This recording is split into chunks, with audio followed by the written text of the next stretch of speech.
welcome back to Magic TV. My name's Craig. It is 12 o'clock on a Sunday and it's time for a Q&A. I'm actually filming this live from where we're staying in Blackpool because I've had such a manic week. I have been on the road with Ryland since Friday, first of all performing in London, then at the Magic Circle, then at Alakazam, and now at the House of Secrets, and then we're heading off to do a show later on in Stoke area. So it's been a bit crazy, so I'm filming it here this morning. Thanks very much for tuning in. If you haven't seen the Q&A before, the idea is that I take all the questions that you've asked over the course of the week and I try to answer them to the best of my ability. If you have any questions and you want to have them answered on next week's show, all you have to do is put them in the comments down below and I'll get back to them next week. Now, I normally film this on a Tuesday or a Wednesday, so you want to get your questions in before then. Today, I'm really cutting it fine. It's Friday. Normally you want to get your questions in by Tuesday or Wednesday. If I don't answer the question, I'm really sorry. Please ask it again. I'll answer it on a coming Q&A. And also, I don't read these questions beforehand, so they're very off the cuff. You're getting my honest answers. Everything is unscripted. And also, honestly, nothing's off the table. Ask me anything. If I think a question deserves a meatier answer, I'll get to that question probably in a week or two, and I'll do a separate video for it. But without all being said, it's now time to go for it. So here we go with this week's Q&A. Okay, so the first question is from Bestby1, and Bestby1 says, I'm definitely going to be picking up Lloyd's Procaps, good choice, and I was curious if you think I should pick up a Quiver to use with Procaps. I know that you love Quiver. Well, you know what? I do love Quiver. You can go check out on the Magic TV playlist, the hows and whys of the Quiver. I'm a big fan of the Quiver, and I'm also a big fan of Procaps. It's why I did the project. Now, I purposefully decided not to use on the project Procaps with the Quiver. I'm pretty sure I didn't. But the two props work together so well. What I mean by that is what you have in essence with Procaps is you have a device that allows you to either change or vanish or make appear a stack of coins. What you have with a Quiver is a device that allows you to change, vanish, or appear many things, including a stack of coins. So when you combine those two objects together, I mean, you can make miracles happen. You could put, you could have 5-10 pincers examined, put them inside the, put them underneath the cap. You could then show an empty purse, snap your fingers, tip out the coins from the purse and show there's a penny there. You can do transposition. So absolutely 100% I'd put the two together. Okay, so the next question is from Frank Tugas, and Frank says, on my videos, I use a copyright-free song. What is your advice on using music in a stage or illusion show taken from movie soundtracks? I very much like David Copperfield, Well, look, I do an illusion show, I do stage shows, and in all honesty with you, and this is just what I do, don't take this as read, but what I've always done is I've just used any music that I like in that show, because when I'm doing my show, it's not like I'm doing the MGM Grand like David Copperfield or anything like that. I'm normally performing at a corporate event, or I'm performing at a wedding, or I'm performing at something like that. And the venues I'm performing in, normally they've got a DJ there, they've probably got a music license. I've never had an issue with using whatever music I want to use. Now, that would change if the show was being put out on a bigger scale. Like when Ryland did Britain's Got Talent and we were choosing music, we were heavily restricted on music choices for a few different reasons. And they had to jump through hoops in order to get the music that we wanted. It's the same, I'm doing some consultancy work at the moment for an act on AGT, and it was a very specific piece of music that I wanted in order to make this whole act work. And it took us 4 weeks to get that music greenlit.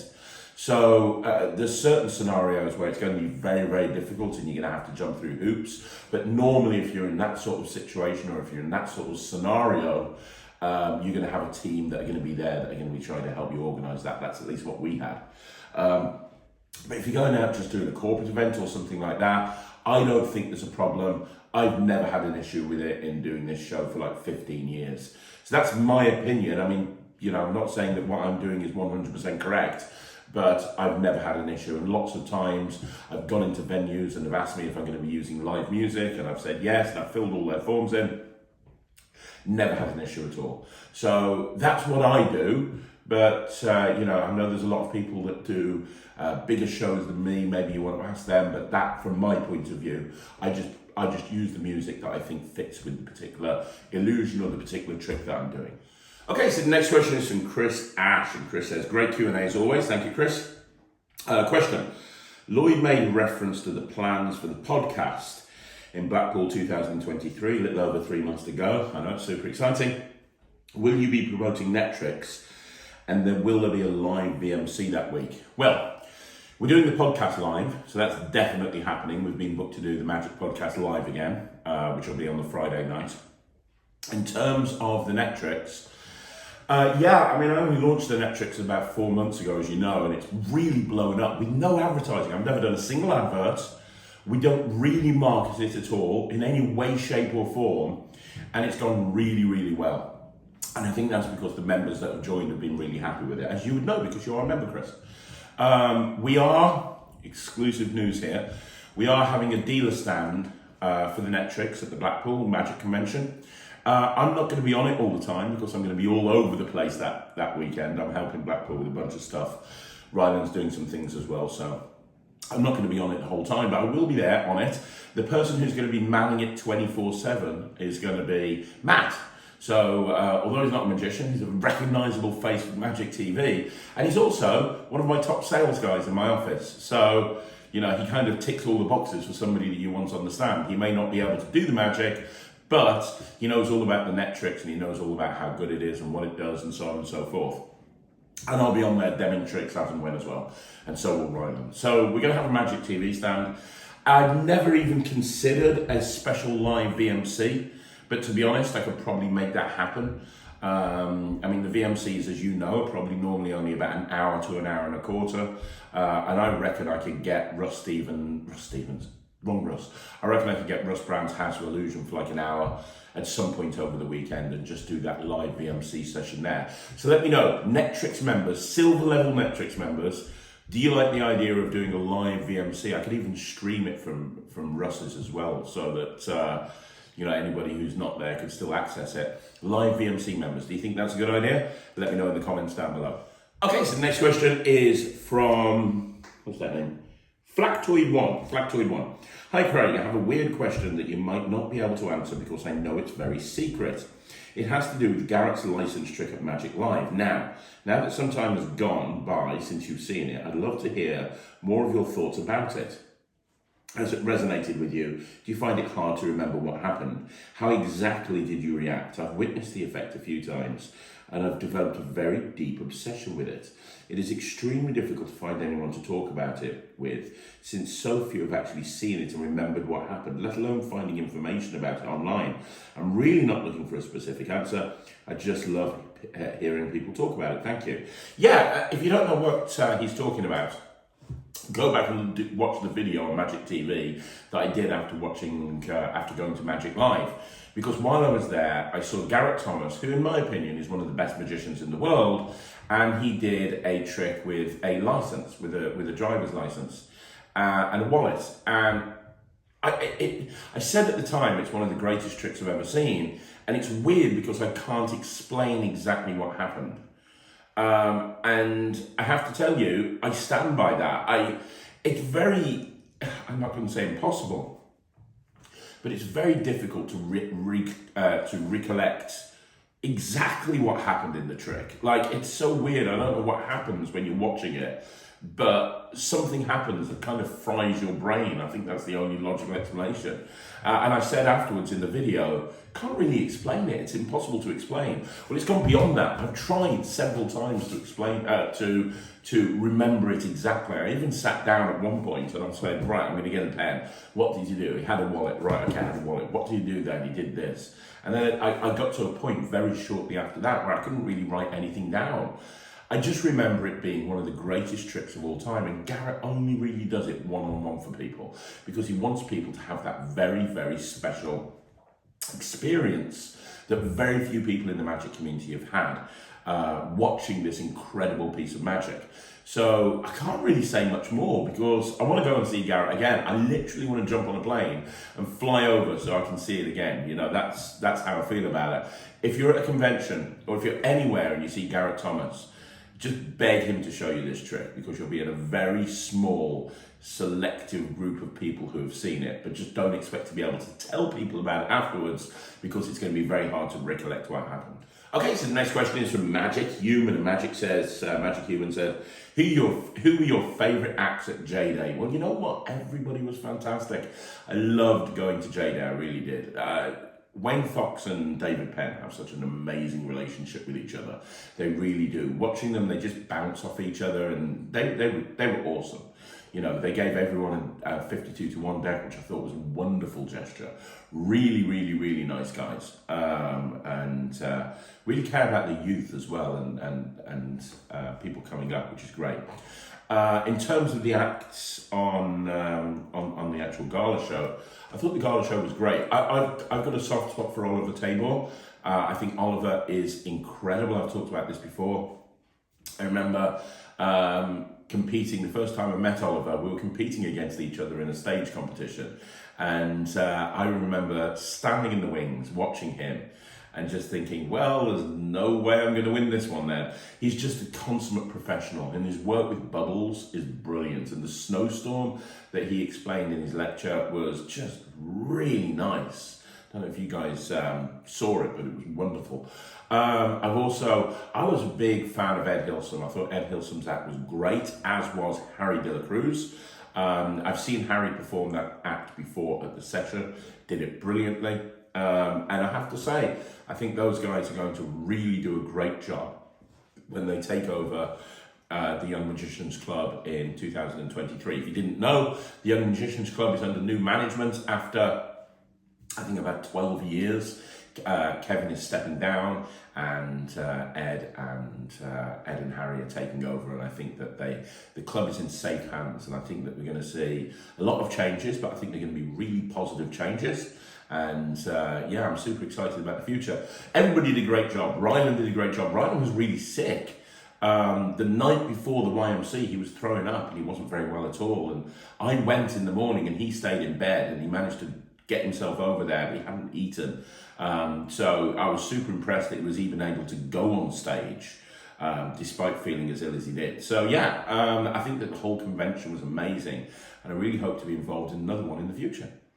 Okay, so the next question is from Tom Cavell, and Tom Cavell says, I finally saw the interview with Pete Turner and you mentioned reviewing How to Read Minds. However, I've not found anywhere where you eventually did one. Yeah, they never sent it me. I paid for it. I paid for How to Read Minds, and they never sent it me.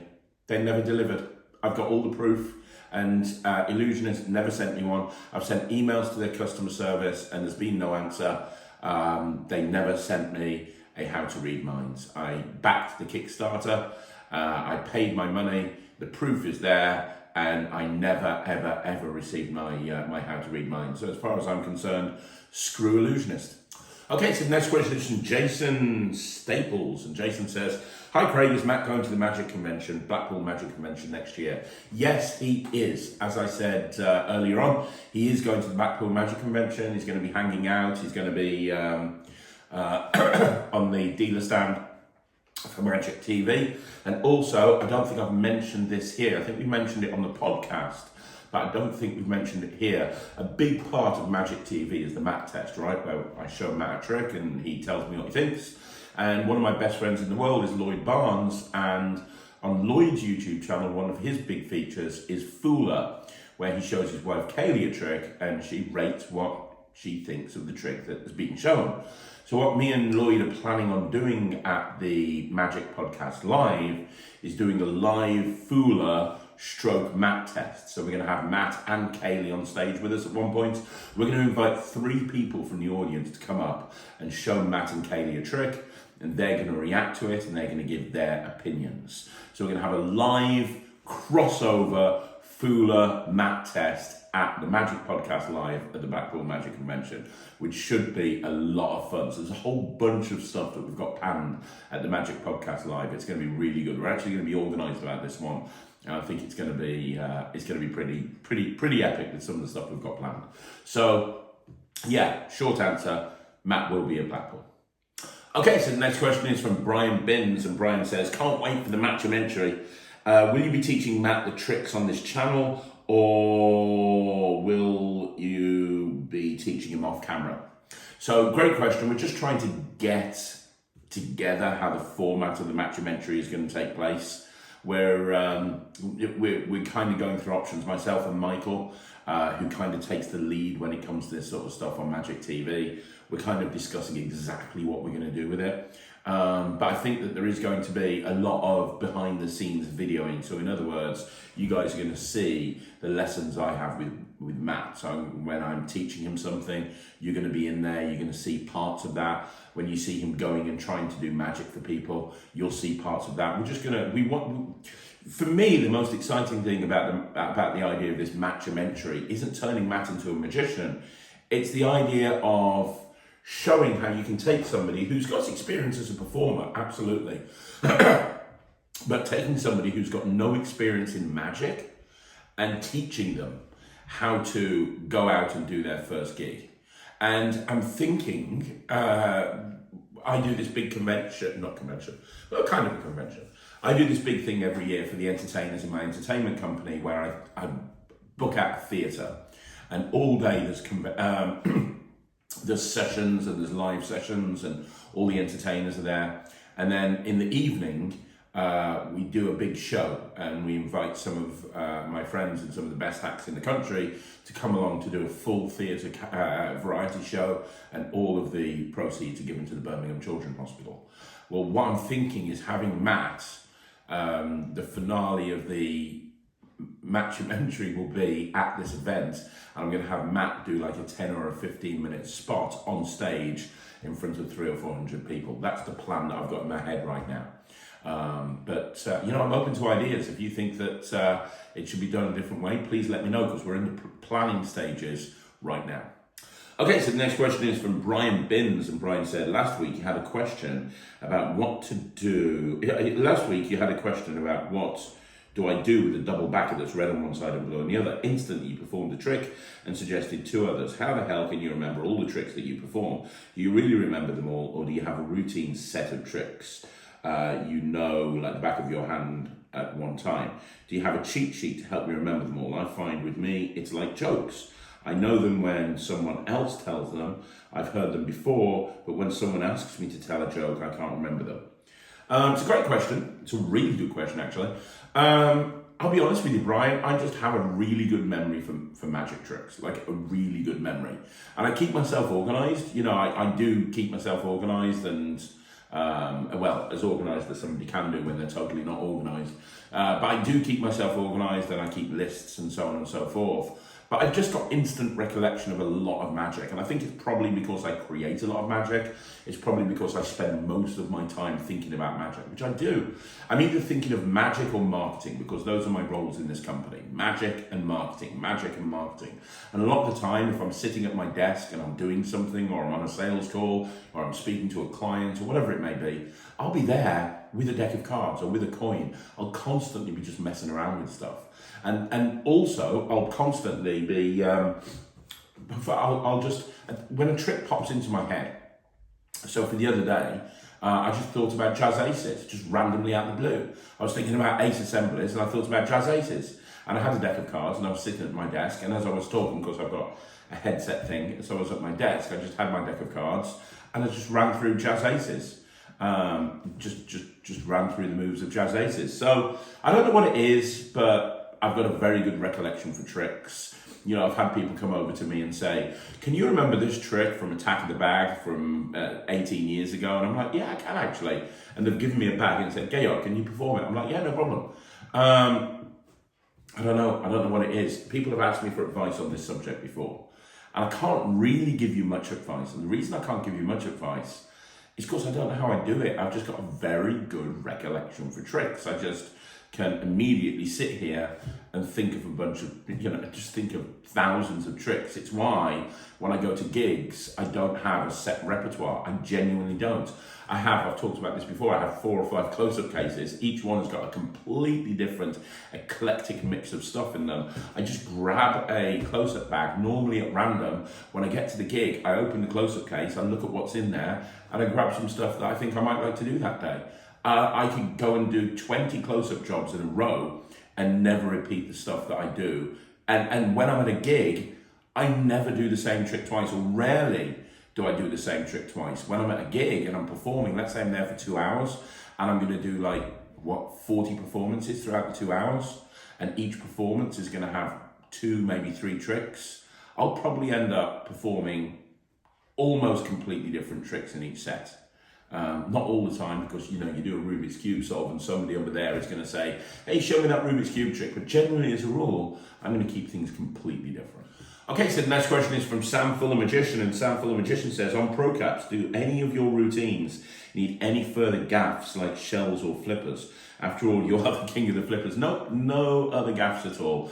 All you need to do is pick up the Procap set and you are good to go. I didn't want to start throwing flippers into the mix. I didn't want to start throwing anything else into the mix. And also the other thing is, Procaps are designed to work with 10p's and quarters, right? And I personally think that a flipper coin that's made into a quarter or a 10p isn't as good as a $50 or a $1. So for that reason as well, I didn't want to use flippers. And I could have used a shell, and I probably could have put some other routines together with shells, combining them with Procaps. But I just didn't go down that route. I just wanted people to be able to open up the set and immediately be able to get into it. Okay, so the next question is from Bernard Marino. Hey, if you haven't already seen, the interview that went up yesterday was with Bernard. And Bernard is an incredible magician, both a kids entertainer and a close-up magician from Hong Kong. Really nice guy.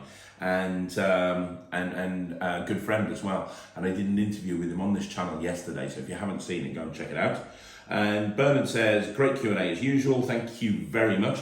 Can you do an EDC for Kids Magic? You can start off with the new ambitious Lego trick. I think that's a really great idea. Everybody talks about EDC all the time, but what about if you're only a kids entertainer? I say only, not in a disparaging way, but if you're not a cabaret performer or close-up performer and you just do kid shows, what would you do as an EDC, as an everyday carry? So if you meet some parents and they've got kids and they say, hey, show me a trick, what do you do? I think that's great. I haven't given it any thought, and I will give it some thought, because I think that's a great question.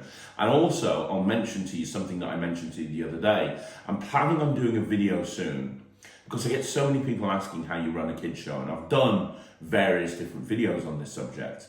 But I'm going to do a video soon where you're gonna see a live performance of me doing a 30-minute kids show. And all I've done is spent £5 on the props, and not from a magic shop, but I've gone to a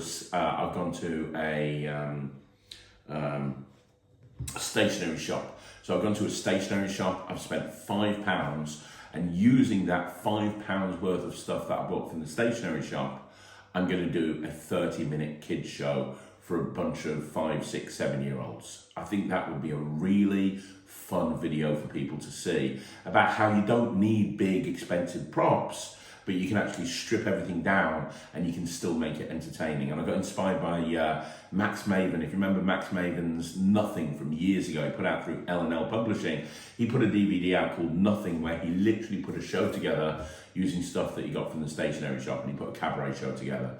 I was like, you know what, that would be a really good thing to do for a kid's show. So I'm doing that, and we're doing it very, very soon. So you'll see that coming on Magic TV soon. But yeah, I'm gonna work on the EDC one as well. I think that's a great idea. Okay, so the next question is from KAS Cass, and Cass says, another great video, Craig. Thank you very much, buddy. Thanks for taking the time to read all of our questions and respond. You're more than welcome. I don't have any friends who are obsessed with magic as I am. Likewise. And it's great to have an open forum for magic discourse outside the good old magic circle, which can be a bit crusty, if you know what I mean. Could be Magic Cafe. It says MC. Could be Magic Cafe, could be Magic Circle. Any plans on doing a video on the top 10 most James Bondish magic gimmicks, props, tricks in magic? Part of my obsession with magic seems to stem from my caveman instinct to know how things work, and I've always felt compelled by complex magical apparatus, clever gimmicks, etc. Anyway, keep up the amazing work. Your YouTube channel is an amazing wealth of information. You do wonderful things for the community. Thanks very much, Gaffs. Really appreciate that. Yes, that is a video I'm doing, the top 10 like you call them James Bondish gimmicks. I love that. Top 10 tricks where the method is more exciting than the effect itself, right? I think that that's amazing.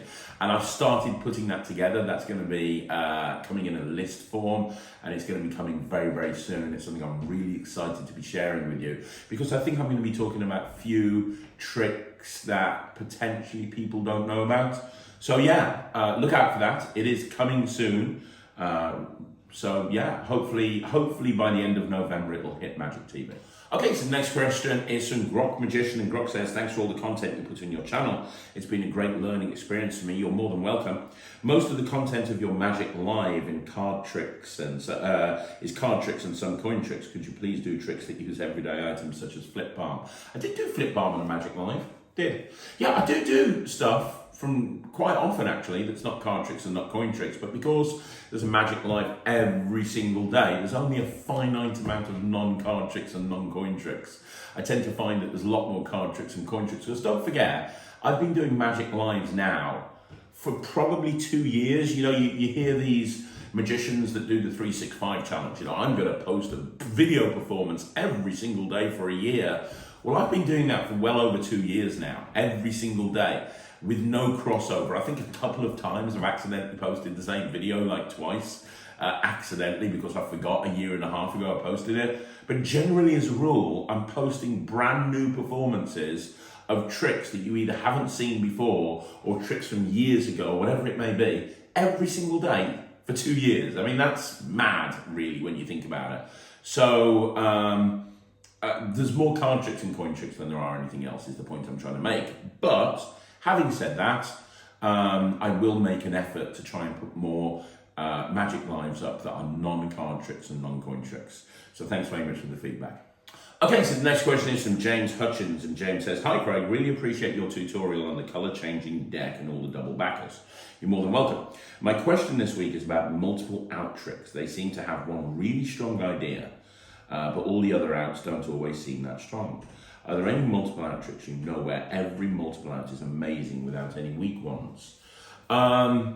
Good question. I actually have a multiple out trick that's going to be coming through Alakazam in the next year. I'm just waiting on prototypes for them. And I do agree with you. I have a couple of problems with multiple outs. And the first problem with a multiple out style routine that I have is that generally does tend to be a couple of weaker outs, and you have no control over which outs people go for, because there's always an out that's weaker than the others, or a couple of outs that are weaker than the others, right? And there's no control over which out you end up having to show them, right? That's the first issue I have with it. The second issue I have with it is, what if somebody's watching you and they've heard of multiple outs? What do you do then? You know, so for example, it is something that's not known by laymen, but it's something that is discussed in beginners' books, the idea of having more than one out, right? So what if you're doing a trick and somebody, you know, you turn a card over and somebody says, well, let me look at the back of that card, that envelope, for example, or something like that. So the multiple out trick that I've got coming out with Alakazam is my attempt at solving both of those problems, so that each out is as strong as the previous out, and each out encourages, it's weird, but the method encourages people to think down the route of multiple outs. So it's kind of like almost like a sucker trick. So it makes people think, oh, he's got more than one outcome, which means that they bring that up, and then you show them the other outcomes and they're incorrect. So you're dispelling the fact that it's a multiple out trick by actually making them think about multiple outs. It's weird. You'll see it from Alakazam so much. I've been playing with my handmade prototype for about 5 months now, and the reactions are just insane. It's a really good opener. And now we're just having like proper professionally made prototypes up so that I can start working with an actual physical product that eventually somebody would have. In terms of other routines, I'm a big fan, again, Alakazam, I'm a big fan of Safe. Safe is really good by Chris Congreve because it doesn't feel like a multiple out trick. It is a multiple out trick, but it doesn't feel like a multiple out trick. And the reason it doesn't, it doesn't, it feels like the routine is about something else, but it is a multiple out trick, and it's one of the cleverest multiple out tricks I've seen. It's just come back into stock. It's called Safe by Chris Congreve. That's really good. And the contactless wallet that Alakazam put out is really good as well. It's a very classic version of the multiple out system, but because there's only 3 outs, each one of them is very strong. So that's really good. I did like Decision Point. If you saw Decision Point that came out through Penguin Magic recently, it's a David Regal trick, and it was David Regal's attempt at kind of solving various different problems with multiple outs as well. And I really liked that one. I thought that was good. I thought there were some outs that weren't as good as the other outs, so it's got that problem that you highlighted. But he was able to squeeze, I think, 12 outs into one trick, which I thought was quite clever, the way that he was able to engineer all of that. So yeah, I mean, there's lots of different outs, routines that use outs out there. But I think my favourite one is Safe by Chris Congreve. Yeah, I don't want to talk about my own stuff, but I have got something else coming out as well. It's another deep dive on a particular deck. So there's a particular, I've done the cheeky deck, and I've done the invisible deck, and I've done the Stebbins deck, and I've done the memorized deck. This is my take on another classic deck, and we've done. It's filmed, and it will be coming out fairly soon, I imagine. There's 22 routines on this project. It's hours long, and one of the routines is a way of using this deck to do a 26-way out. And the way I use it, every magician that I've performed it for thinks it uses some sort of app magic because it's using a spectator's phone.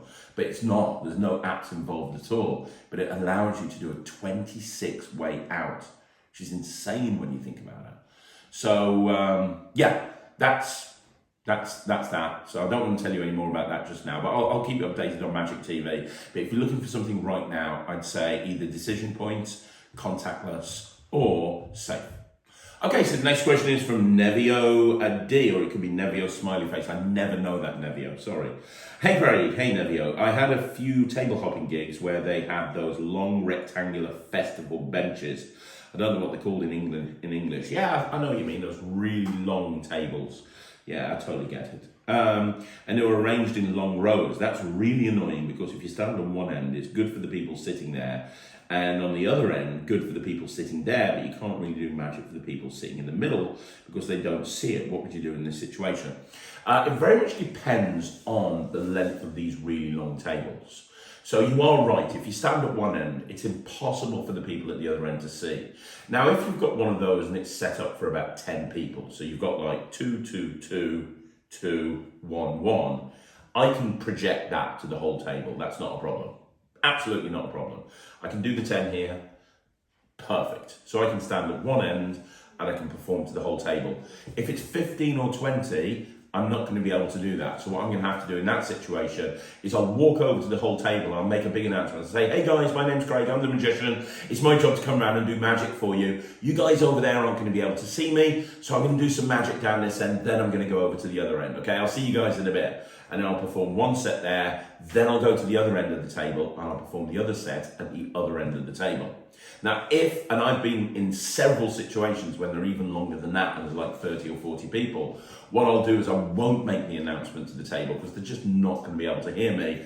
Instead, I'll work my way up the table. So I'll start at the end, and then what I'll do is I'll go into sort of maybe a third of the way up, or the middle, depending on the size of the table. Then I'll go up a little bit further and I'll finish off at the other end. And I'll make sure that I do a different set for each section of the table, if that kind of makes sense. So I'm performing for sort of 10 people at a time, and I'm breaking it up into 4 sections. Now, if you're going to do that, you have to be very careful because normally people are squished together on those tables. So the way to deal with this, and this was a line that was first given to me by David Penn, which is exceptional, is when you're approaching a table and people are sitting in tightly together, and you just walk up and you stand behind and you go, "Hi, my name's Craig, I'm the magician, I'm going to do some magic for you." You then look to the person at the right and you look to the person on your left and you say, "Can you move slightly that way? Can you move slightly that way? I'm going to step inside, I'm going to step here," and that way everybody can see what I'm about to do. And that's a really great way to bring yourself closer to the table so that you can then perform and you're not stepping back. Because if you're behind everybody, it's very difficult to get that row of people that are facing that way to see what you're going to do, right? So yeah, I mean, that's really the best way to approach these things. Just look at the length of the table and then just adapt what you're doing accordingly, depending on how many people are on the table. Okay, so the next question is from Mike Tyson by TKO. And Mike Tyson says, "I appreciate all you do for us. The community is in a better place. Thank you. You're more than welcome." Question: I love your out-of-the-box thinking with the WoW gimmicks. I heard you mention that a whole section will be added to the Netrix soon. Is there a date for that? I'm looking forward to it. Thanks, buddy. Hey, well, look, eventually I'm going to be adding a massive WoW section onto the Netrix. Absolutely. This is going to be coming in 3 parts. So the first part is I'm going to do a hows and whys of the WoW, which I'm in the middle of filming. I've already dropped some of the stuff on Magic Live. For me, I've got more ideas with the WoW than I did with the Quiver. And I know that I've already posted a couple of videos and people are like, "Oh my gosh, that's great," which is awesome. It's what I wanted. I'm going to do a whole hows and whys of the WoW video, which is probably going to be about an hour long. And I'm going to have that go up at some point, probably in the next week or two. Now, a lot of the WoW stuff that I've been putting up are going to be taught as part of my masterclass on Vanishing Ink. So Angle WoW, which went up the other day, WoW Split, the Signature Transpo, a lot of other stuff. I'm teaching that as part of one of my Vanishing Ink masterclasses. So you can go check that out when it goes live in December. Along with a whole bunch of other stuff. I'll talk about Vanishing Ink in a second, so bear with me. And then next year, at some point, and it won't be until next year, but it'll probably be around about February or March next year, I'm going to add a massive section into the Netrix of stuff with the WoW, completely different to all the stuff that went on the Vanishing Ink masterclass. And it's going to be a full, in-depth, multi-course dive into the WoW and everything that you can do with it. So that's kind of the time frame. Thank you very much. I'm really glad that you like the WoW. Here's the thing, guys. Talking briefly about the Vanishing Ink masterclass, and I'm going to do a video on this soon. If you like my work, I think that the Vanishing Ink masterclass is the best thing that I've ever done. When I went to them, they said, "Yeah, we do 2 live masterclasses and we do a live Q&A." And I'm like, "Okay, that's cool, but I want to do 3. I want to do 3 masterclasses and then the Q&A, because I've got so much stuff that I want to teach." And that's what I've done. What I've done is I think there's over 20 brand new tricks that have never been published before. A lot of the stuff that I've been doing on Magic Lives recently, and people have been saying, "Oh my gosh, where can I learn that? Where can I learn that?" You can learn it on the Vanishing Ink masterclass. A lot of the stuff I've been dripping out is the stuff that I'm going to be explaining in detail, along with bonus handlings and other ideas on the Vanishing Ink masterclass. It's genuinely the most exciting online project that I've ever put together. There's some incredible content on there. I'm so happy with it and how it's come out. And if you ever have said, "Oh my gosh, I like your magic," or "Hey, I want to support you," or "Hey, I love your thinking," I really appreciate all of that. Please pick up the Vanishing Ink masterclass, because I am so proud of the material in that masterclass. I really am. It's an eclectic range of stuff.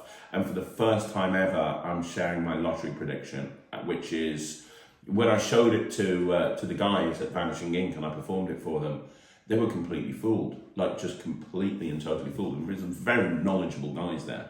So this is something that I think is going to really, I wanted it to be one of the best masterclasses ever, and I wanted it to be all about tricks. I'm so excited about it. I really am. So yeah, please.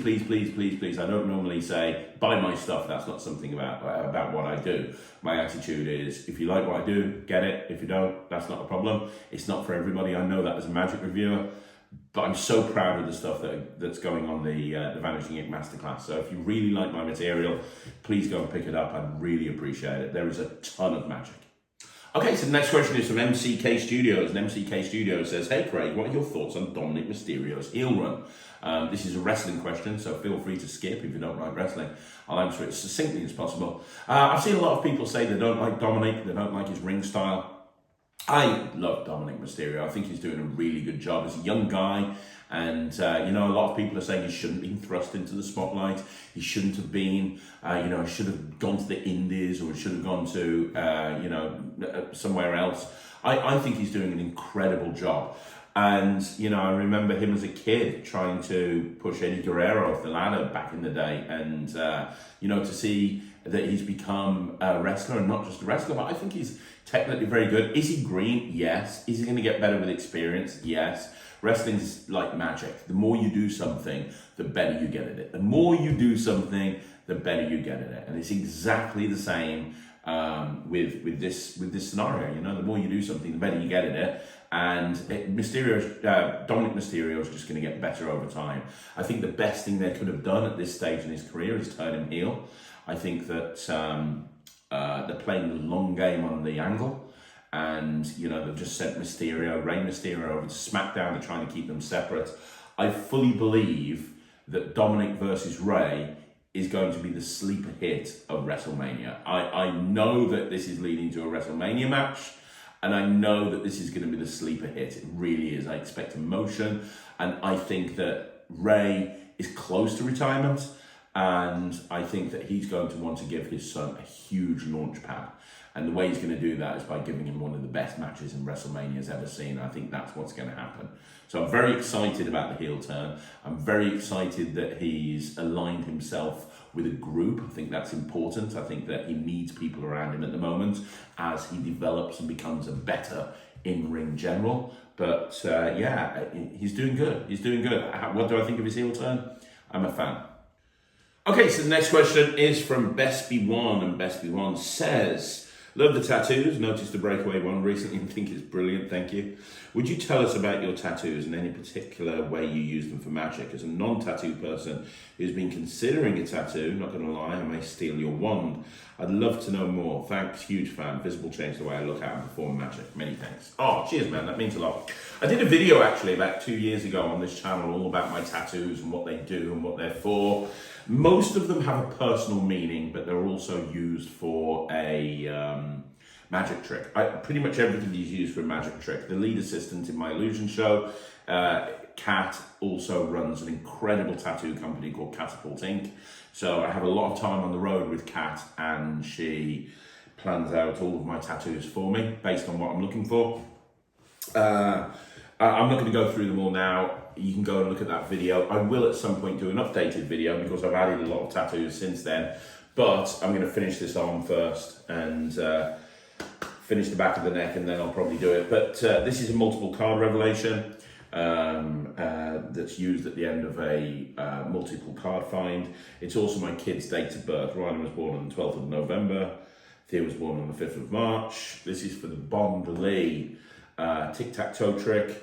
These are the Murphy's chips, which are used, I use these for a couple of different things, to be honest. Another Murphy's chip. This is a tiger with a time, and that's when I got married. And I got married in Las Vegas, hence the chip, the tiger, and the that's the exact time we got married. But that's also for a sort of a multiple revelation of freely selected stuff. It's kind of a weird routine, but it's cool. This here is a Sharpie. You've got the ESP symbols, and one of them is in red. That's for another particular trick. Excuse me. I love Luke Dancy, forget about that. This one here is for a trick me and Lloyd are bringing out at some point in the future. I do a lot of billiard ball manipulation, and that is to do the opening billiard ball routine. This is a Rubik's Cube in the Stephen Brunridge Cube 3 mix. This here says your card for the your card gag, and then it points to this, which is a full-size Queen of Hearts. When you're performing, they don't see this part of your arm. So the Sharpie and the queen is completely hidden. This is for a dice routine, again as a prediction, but it's also the home phone number from my mum and dad who passed away. 3 silver dollars for obvious reasons. This is a watch with 7:15, which is for a time revelation, but it's also, as well as a time revelation, it's when me and Sarah went on our first date. This here, Spider-Man webbing a balloon dog, is for a digital force bag style thing that I do. I have 3 lists. One is tattoos, one is cartoon characters, and one is common things done by magicians. So you get somebody to freely think of a superhero, and they end up with Superman. They end up with Spider-Man. You have somebody else freely pick a something that magicians do, and it's balloon modeling. And then the other thing is, excuse me, the other thing is you have somebody pick from another list and they end up with tattoo, and you go, okay, so you ended up with tattoo, you ended up with Spider-Man, you ended up with a balloon dog. That's really interesting because I have a tattoo of Spider-Man webbing a balloon dog. So it's another revolution. But yeah, I mean, there's an awful lot I do with my tattoos, and we can go into them in more detail in a future video, but I did do a video a little while ago, so go check that out first. Okay, so the next question is from Daniel Carton. Daniel says, I recently got the Orphic wallet and I've been finding it difficult to tell people a reason to put their billet or card in a wallet. What do you say to people to get them to put the card or the billet in a wallet? Well, great question. I've discussed this before on the channel. Really, the main justification I use is to have them put it away in there so that nobody can see it and we isolate it from view. So when they wrote on the business card or whatever it may be, I go, brilliant. Do me a favour, we want to know where this is at all time. Can you just pop it inside the wallet for me? And we'll get back to that a little bit later on. You guys keep an eye on that, make sure I don't do anything, okay? And that seems to be an okay. I think sometimes we can over justify things. I think sometimes we can overthink things if we're not careful. I think that we can run without being chased, if that kind of makes sense. I don't think you have to over justify something like this. I think it's logical. Just pop it in the wallet. You know, we're going to get back to that in a little bit. I think that makes sense. If you haven't read the PDF that comes with the Orphic wallet, please read the PDF because Lewis goes through all of this stuff in great detail. So the final question today is from Raza Barras. And Raza has asked about 457 questions. In fact, one person actually replies to them and says, hey, is this a second account by Craig? No, it's not. Raza has been on and off this channel an awful lot over the last couple of years and tends to ask a lot of questions. That's always been the case. He's recently just joined the Netrix and he's binging all of the business material on the Netrix. But it's nothing to do with me. And there's a lot of questions, but it kind of comes down to one, which is, what's the potentially both business and life ruining decision from 5 years ago, which Brad Burton talked to you out of, if possible, please? I'll be honest with you, Raz, I can't really talk about this. And the reason I can't talk about it is simply because legally I'm not allowed to talk about it. Suffice to say that I came to a crossroads in my business and I had to go one way or another. I was going to go one way. Brad talked me out of it and told me to go the other way. And that ended up being the best decision that I could have made. I can't really talk any more about it. I'm very, very sorry. So there you go, guys. That's another Q&A in the bag. Do me a favour, let me know what you think in the comments down below. You want to see more videos like this, like the video, subscribe to the channel, leave a comment down below. Now, if you haven't already joined the Netrix, please do so. Go to www.thenetrix.com. You can get access immediately and see what all the fuss is about. And I will be back again tomorrow with another video. And I'm also going to be back tonight with a review show special, this time on my new trip through Alakazam, trivia. So there's a lot to watch out for on the channel. Thanks very much for watching. I will see you again soon. My name's Craig for Magic TV.